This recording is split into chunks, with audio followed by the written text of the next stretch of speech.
Alors, c'est l'outil central de la méthode. Je crois qu'il faut partir d'abord du guide pédagogique et ensuite voir comment on articule les différents autres outils autour de ce guide pédagogique. Il a été construit en termes de séances, c'est-à-dire de fiches de préparation dans notre jargon, clés en main. On peut les utiliser absolument telles quelles. C'était vraiment notre souci de proposer un outil clé en main aux enseignants, pourquoi pas les plus débutants.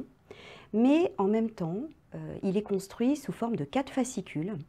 Et donc chaque fascicule, chaque domaine va pouvoir être traité indépendamment des autres. Donc à la fois, si vous le souhaitez, vous pouvez articuler l'ensemble des domaines, ce qui vous donne un enseignement complet du français.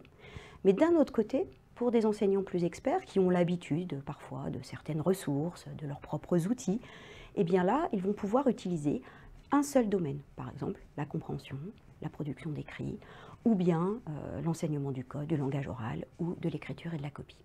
Alors c'est vrai que quand on voit l'ampleur des guides pédagogiques, on pourrait être impressionné par le nombre de séances à réaliser en classe.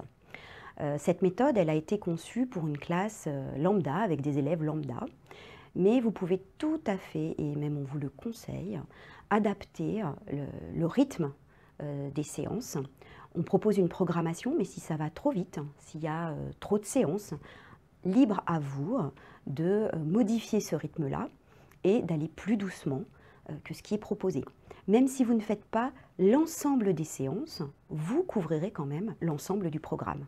Donc on a noté un certain nombre de séances incontournables dans la méthode, mais les autres peuvent être tout à fait laissées de côté et ne pas être utilisées dans l'année.